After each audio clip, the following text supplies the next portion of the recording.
would you want it any other way? And right now, we're offering 0% interest financing for 24 months or 10% off. Call Bath Fitter today for your free in-home estimate. At Tile Center, our highly trained design professionals will discuss your ideas and provide helpful suggestions to help you create that dream room from beginning to end. Our goal is to provide excellent customer service that instills confidence in our clients about the quality of products you select for your home. Come see why for yourself at any of our locations at Tile Center or online at tilecenter.com, your tile and stone experts. And we're back. Sponsored by Terry Lambert Hyundai. We have a fantastic forecast both today and tomorrow. Back to sunshine tomorrow. It's going to be mostly dry, and then as we go into the weekend, that's when we'll see some chances of rain and our temperatures start to heat up. All those details coming up. Now on News Channel 6 at 6, a Florida woman missing in Allendale County. We will have the latest on that search as your news at 6 starts now. Live from Television Park, this is WJBF News Channel 6 at 6.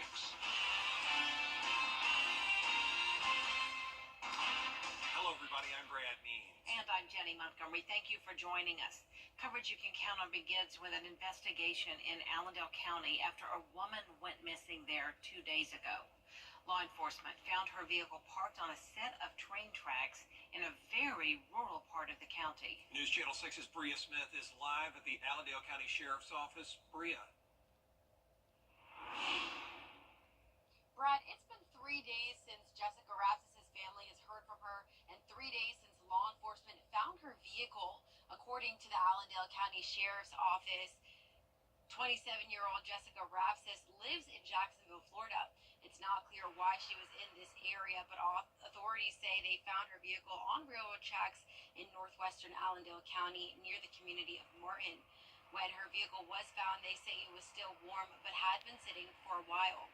A search party, including a helicopter, a dog team, and crews from the Savannah River site were out looking for any clues that they can find about Rapsis' whereabouts or what might have happened. Now, the Sheriff's Office does ask that if you know anything or have any information, to please contact them directly or leave a tip with SPED.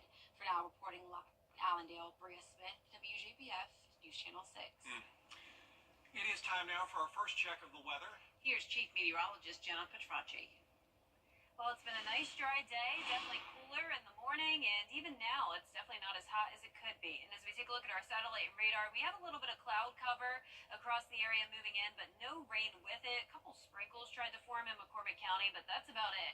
In our southwestern counties, it's still nice and sunny. We have high pressure overhead. That's keeping Georgia and South Carolina dry, other than a few spotty showers down near the border of Florida. More rain and storms out to the west in Mississippi.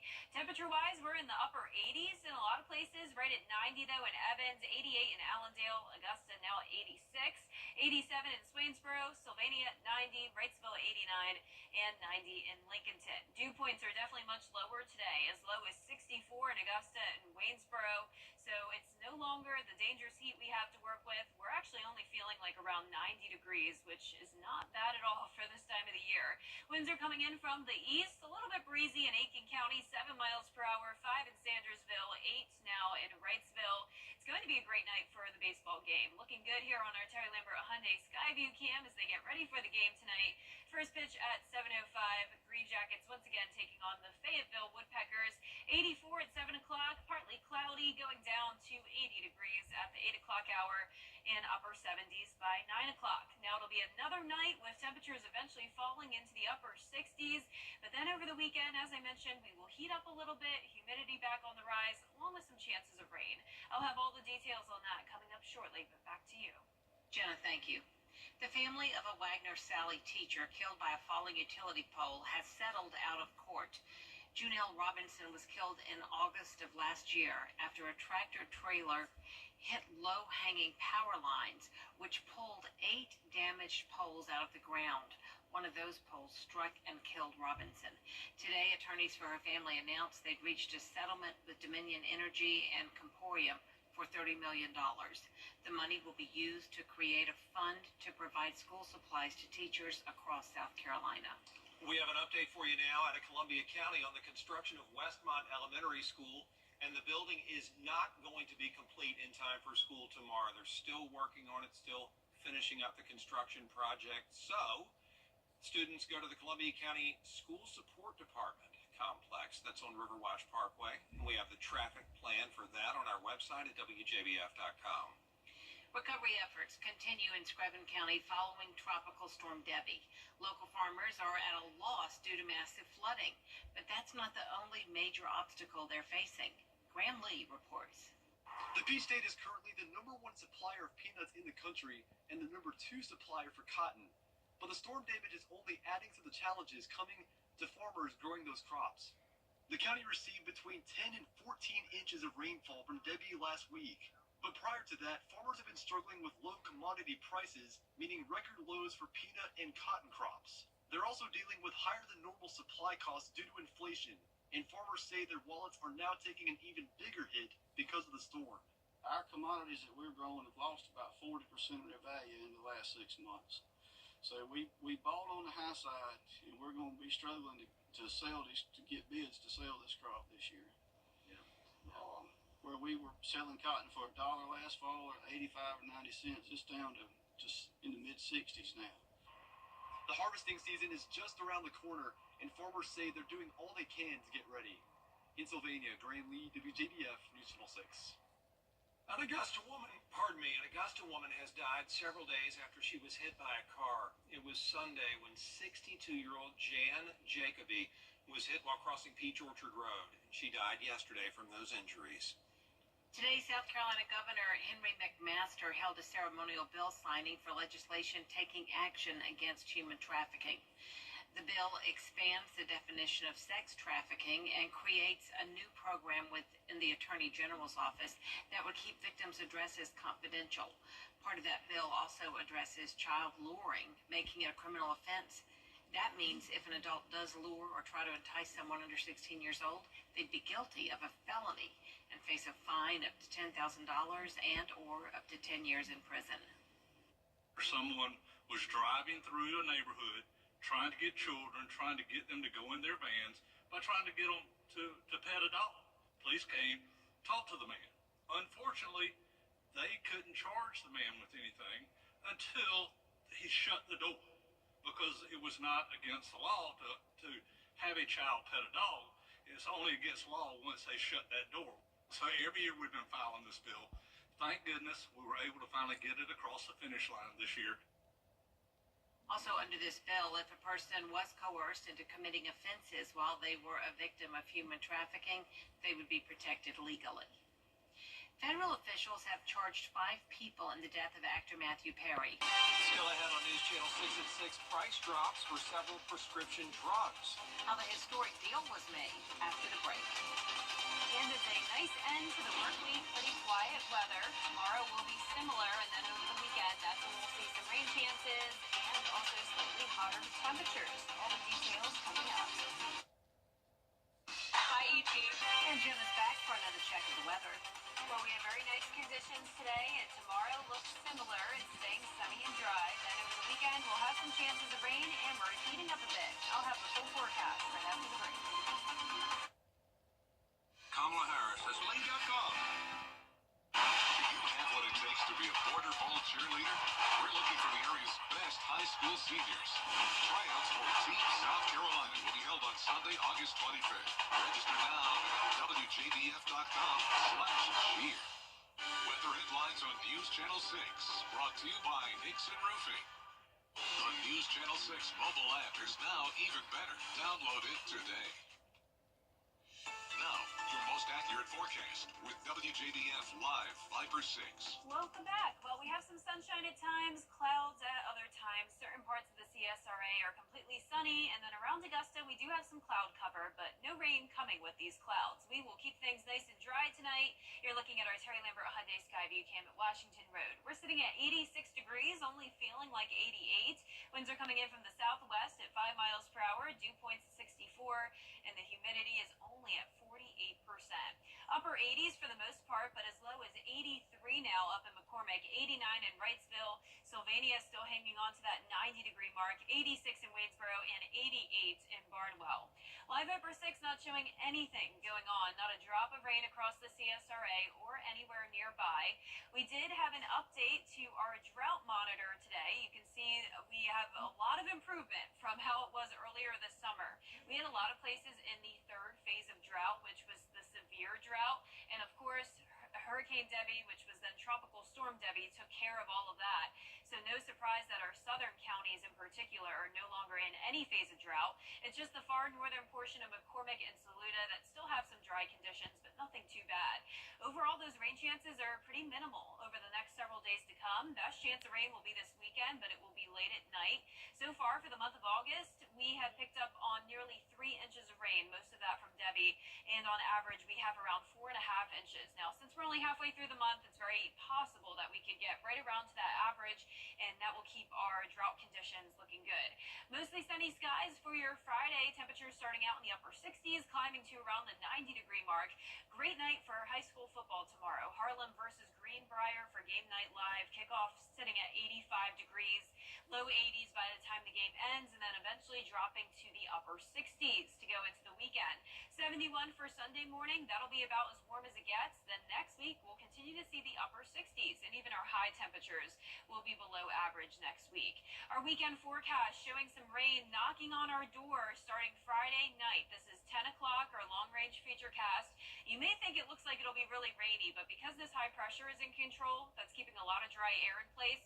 So notice this just kind of fades away. Possibly a few stray showers overnight into Saturday morning, but most of your Saturday looks a-okay. It won't be until late Saturday night around 10 o'clock where we have another batch of rain that actually makes it into the CSRA. Starting out Sunday dry, once again, most of your day looking good, but then around 10 o'clock, once again, that cold front will bring some more widespread rain late Sunday night into early Monday morning. No impacts from Ernesto to the United States. We are still watching it, though, as it is a very strong hurricane, and it will be headed towards Bermuda. But once again, no concern here in the CSRA. Lows tonight will be in the upper 60s. Highs tomorrow will be in the low 90s, right around average. And that 10-day forecast showing us at 93 both Saturday and Sunday. All of next week, we'll still see some highs only in the upper 80s, and our lows will stay in the upper 60s. Now, congratulations to today's umbrella winner. That is Cynthia Spencer from Hepzibah. Congratulations, Cynthia. You can pick up your umbrella here at the station and sign up to win yours on WJBF.com. Yeah, way to go. Thanks, Jenna. Let's go ahead. The first round of the FedEx St. Jude Championship kicking off up in Memphis today. And the Atlanta Braves are looking to earn a series sweep on the road. Kira Goldstein has sports next. It doesn't get you can't always choose the weather, but you can choose your weather app. Go with the most accurate and most trusted, the Live 536 mobile app. Download it today. Now, WJBF sports coverage you can count on. The Atlanta Braves were struggling at the beginning of the month, but now they're on the road and riding a 2-game win streak over the Giants as they look to earn their first series win in August. With 2 extra inning wins, Game 3 would seal the deal, and boy did the Braves show up and show out. Top of the first, bases loaded for Michael Harris Jr., who's in the lineup for the first time since mid-June. Harris belts it out to right field and over the wall into the water for the 423-foot grand slam. Welcome back, Michael Harris. That's his first career grand slam, and it puts the Braves up 5-0 early. Then in the third, Braves ahead 5-1. Nobody on for Matt Olson. He'll smack this one way out to left field. That one's into the stands for the solo home run. That'll make it 21 home runs on the season for Olson, and the Braves stretch their lead 6-1. Top of the fifth, same score. Austin Riley at bat with bases empty. He cracks it out to deep left for the solo homer. Braves lead 7-1 through 5 and would go on to win 13-2. They'll look for the series sweeping Game 4 on Thursday night. More updates on this series throughout the week. In a little over 2 weeks, college football returns, and for the Georgia Bulldogs, that means a season opener at home against the Clemson Tigers. Head coach Kirby Smart spoke to the media about how hard his team has been working in the offseason and how much work still needs to be done before Week 1 gets underway. I have been pleased with all the details that go into the leadership in terms of showing a younger player how to do it. Guys are coaching guys, but we have a long way to go as a football team.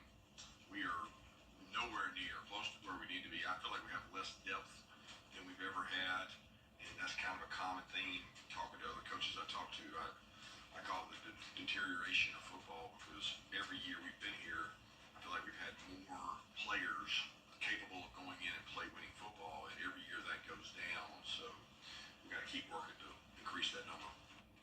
The Bulldogs and the Tigers face off at noon on August 31st on ABC. And finally, Thursday marked the official start of the PGA Tour playoffs with the top 70 players opening play at the FedEx St. Jude Championship in Memphis. From there, the top 50 will advance to the BMW Championship in Castle Rock, Colorado, and then the top 30 after that will move on to the Tour Championship, which will take place in Georgia at East Lake Golf Club in Atlanta. So with all that excitement kicking off on Thursday with the FedEx Cup, let's take a quick look at the standings. Round one saw Chris Kirk jump out in front at 6 under, just one stroke ahead of a three-way tie that includes 2024 bronze medalist Hideki Matsuyama. Rounding out the top 5 is a host of golfers including silver medalist Tommy Fleetwood and gold medalist Scottie Scheffler at 4 under. Then right behind them are a pair of former Georgia Bulldogs, we'll call them our low locals, with English and Henley finishing Thursday at 2 under. Now, if you look at this leaderboard, you can see that this is a very close opening round with 16 golfers all within 3 shots of the lead. There is so much excitement still in store, and as this tournament unfolds, we'll continue to bring you updates from the 2024 FedEx St. Jude Championship. We'll be right back.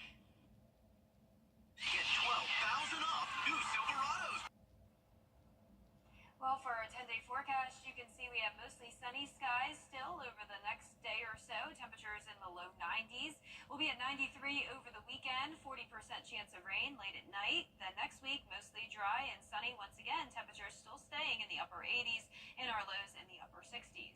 All right, that is our report for now. We do appreciate you watching. We're back at 7 after World News Tonight. Then we'll see you again for News Channel 6 at 11. Have a great evening, everyone. Good night.